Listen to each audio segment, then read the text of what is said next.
Chapter 3.2 Naming Intervals. Now, naming intervals is very important in music theory, yet it can be one of the most taxing tasks. Now, of course, this is a quick review here of the intervals that we had before. Intervals have number names according to the number of letter names used in forming them, right? Remember that your first note, is always your 1. So a second here would be 1, 2, right? See? Here would be 1, 2, 3. For a third, here, 1, 2, 3, 4. For a fourth, a fifth, 1, 2, 3, 4, 5. Fifth, 1, 2, 3, 4, 5, 6. For a sixth, 1, 2, 3, 4, 5, 6, 7. For a seventh, and 1, 2, 3, 4, 5, 6, 7, 8. For the full octave. The size of an interval, and therefore its interval quality of sound, may be changed by altering the pitch of either the upper or the lower tone. Now let's get into this a little bit more.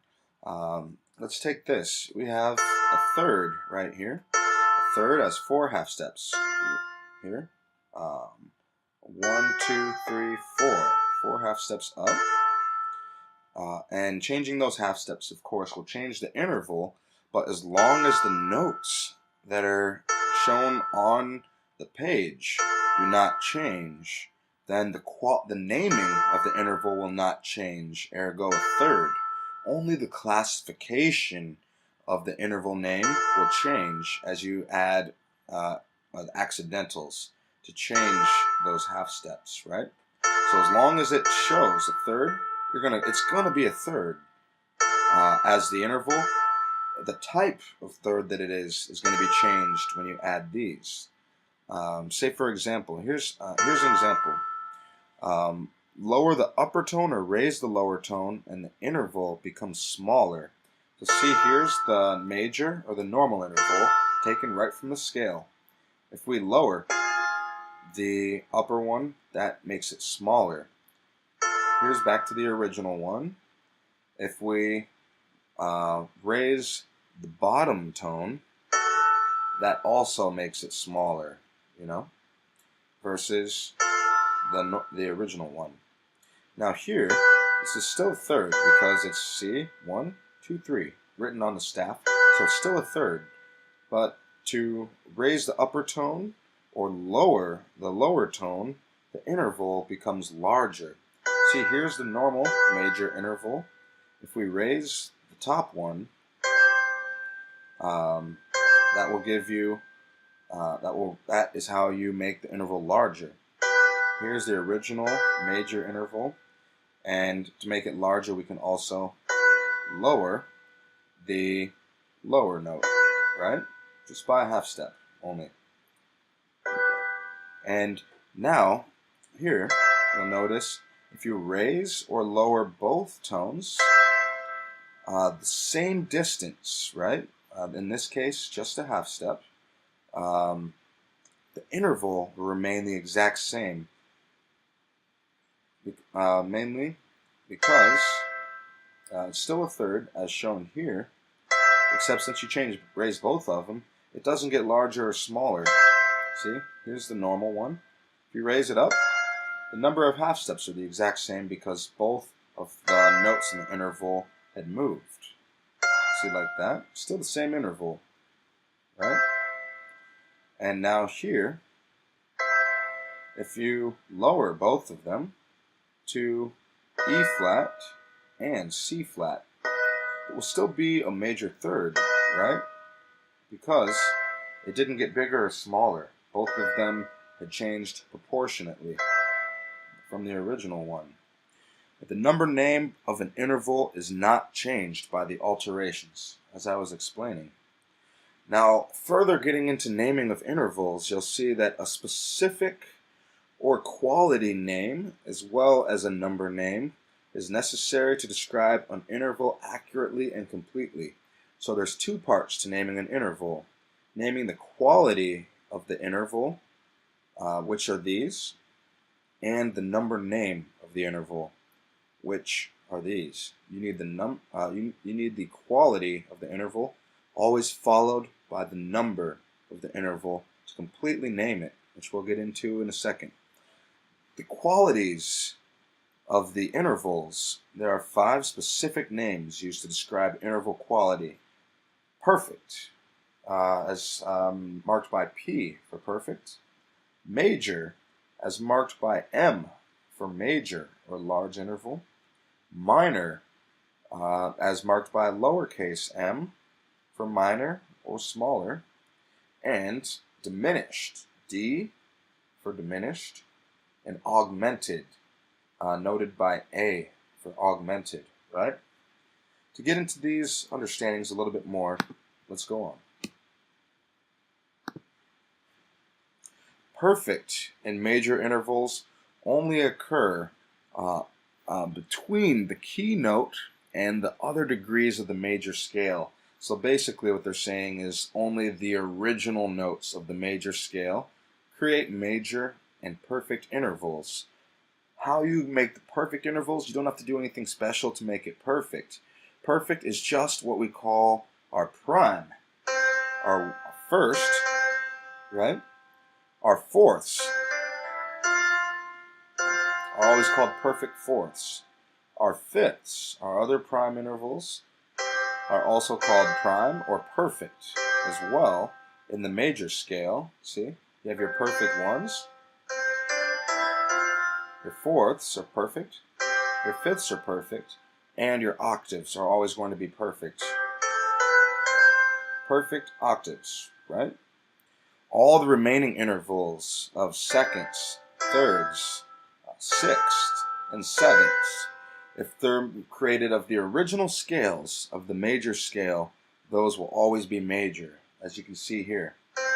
Perfect 1, major 2, major 3, perfect 4, perfect 5, major 6, major 7, and perfect 8.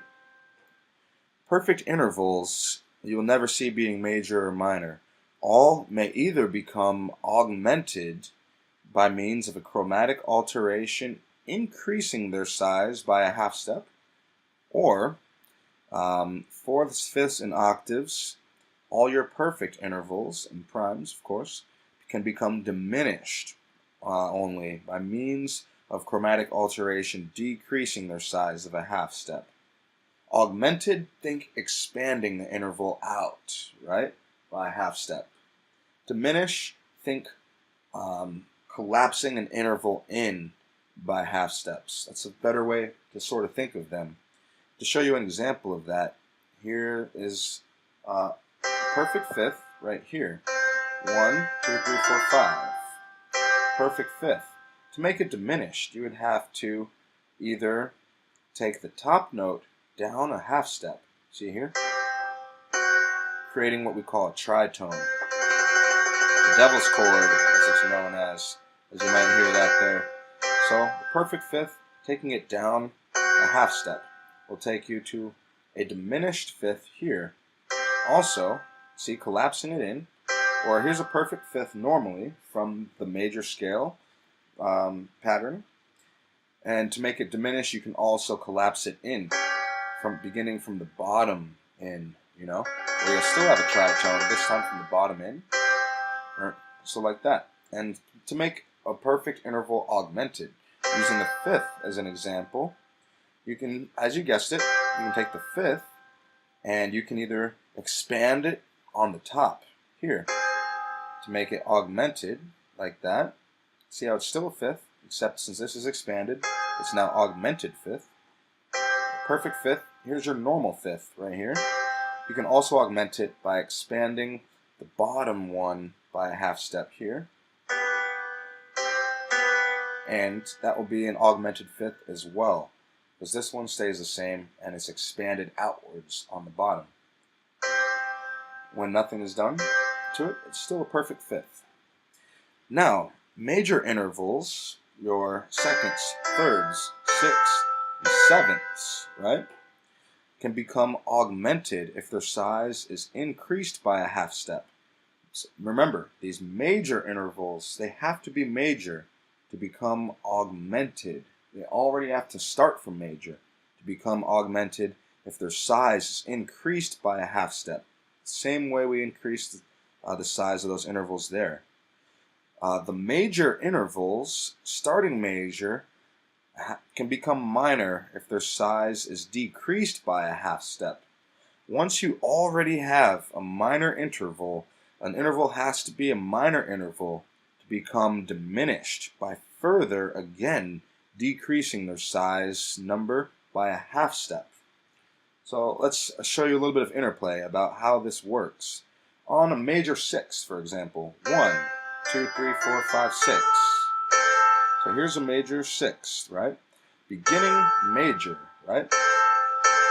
The original notes from the scale to reach that degree diatonically is what you call reaching an interval that is taken from the original intervals of the major scale. It's also known as diatonic.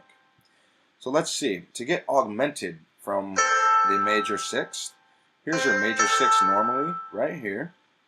And to augment it, we're going to have to expand it outwards. See, expanding, augmenting. That would mean expanding it from a major would by a half step makes it an augmented 6, right? Same for the other intervals, respectively. So back to a major 6, diatonic notes. You can also expand and make an augmented 6 if it has the same notes, right? Except it's expanded outwards on the bottom. Like here, that will make it an augmented 6. See? Starting at major, if you expand it by a half step, it makes it augmented. Starting major, expanding by 1, it's on top or bottom, will still make it augmented. So here, back to major, our original diatonic notes. To get a minor interval, you have to start with major, and you have to collapse it by 1 half step to equal a minor 6, right? So here's a major 6 here, and I'm going to collapse it in by a half step like this here. Here's major, and here. That's how you get a minor 6, beginning from major and collapsing it by 1 step. There's a minor 6. Let's go back to major. The diatonic notes.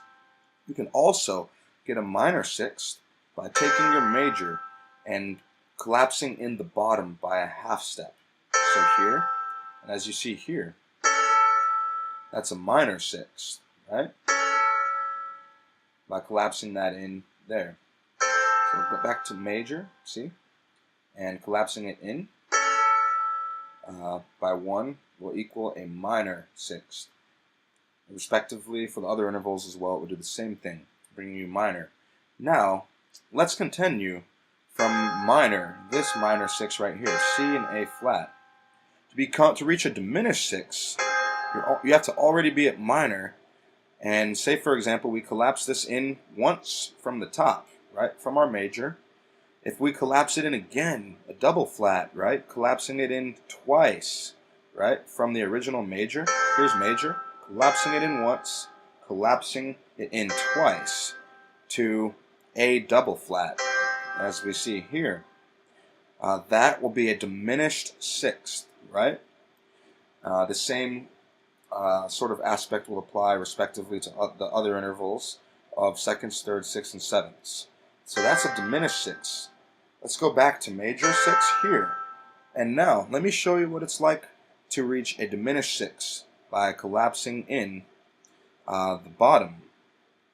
You can also take a major 6, and it's not pictured a double sharp. You can also have a major 6 and make it diminished by collapsing it in twice with a double sharp in the bottom.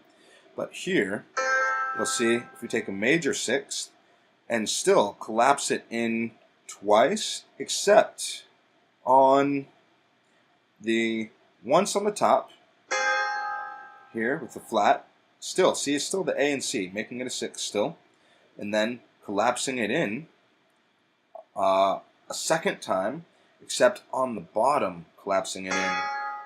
That is also a diminished 6. See how that works? So diminished, just like that. right? That will be a diminished sixth. Now, those can get very confusing. Just remember that to double check, always start from a major sixth or major second, third, sixth, or seventh for reference to see how many times you're expanding that from the major to be augmented, and making sure that these are the same notes, right,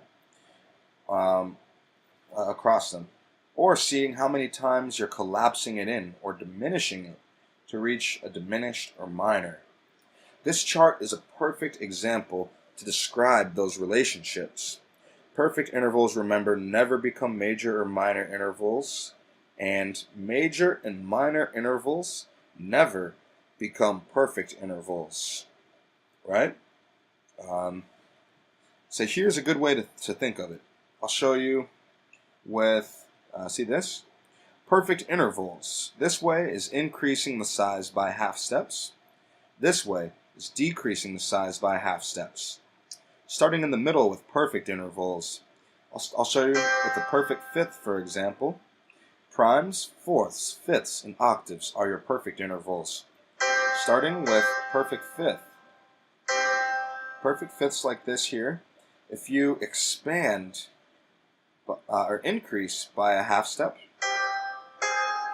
that will give you an augmented fifth, as long as the intervals on the staff are preserved and only the accidentals change. See that? Accidental expanding it a half, or expanding it a half on the bottom, will make it augmented. Taking the perfect interval as it is diatonically from the scale and decreasing it by a half step, either from the bottom or from the top, or from the bottom, like that, from the top or from the bottom, will make it diminished. So from a perfect becomes diminished by collapsing it in a half step on either the top or the bottom. It will become a diminished interval or diminished perfect interval. Now the rest, you're beginning with your major seconds, thirds, sixths, and sevenths of the octave, your non-perfect ones, beginning from the original notes of whatever scale it is, the diatonic notes. I'll show you with a sixth again, just for reference, right? Starting out major, right? Think of that as your starting point for intervals, always from the original interval of the major scale, right? With C and A, I'm going to take this with a sixth. Notice how, but they also apply to these two. With a major sixth, starting here, if you expand it by a half step above, it's going to make it augmented. Or if you expand it by a half step below, it's going to be augmented. So back to my major sixth, C and A. And now, with the major sixth, if you take it either from the top or the bottom and collapse it in by a half step, that will take you to minor, right? If you collapse it in again on that same, twice, either on the same one, or both on the top and the bottom, or twice from the bottom, collapsing it, that will take you to diminished, right? And then diminished.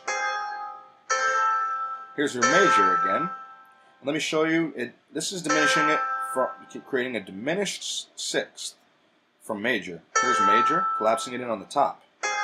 Half and half. Now you have a diminished sixth, right?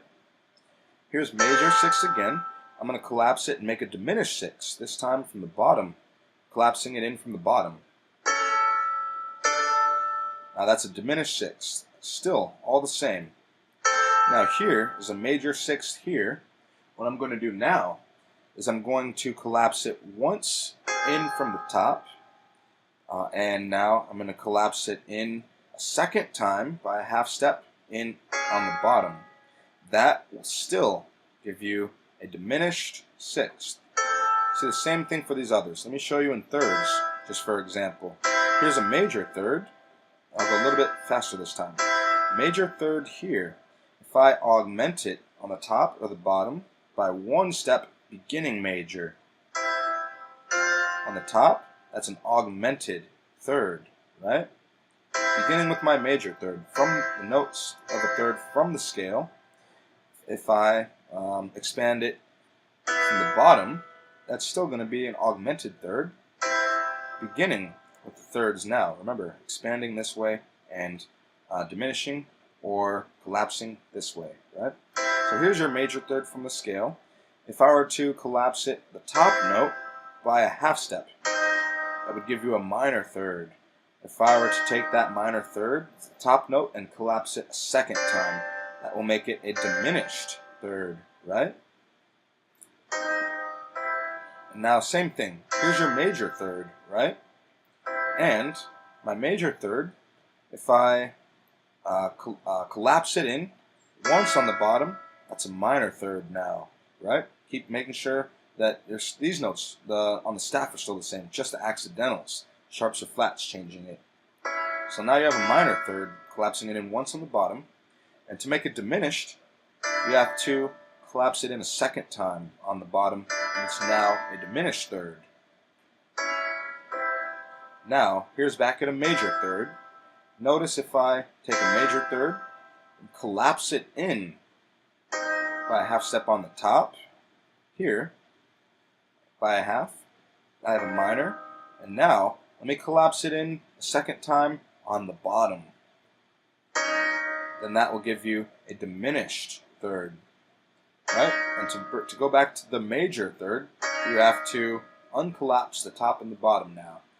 The top, expanding by a half, will take you to a minor third, and then the bottom, expanding back out, will take you right back to the major third.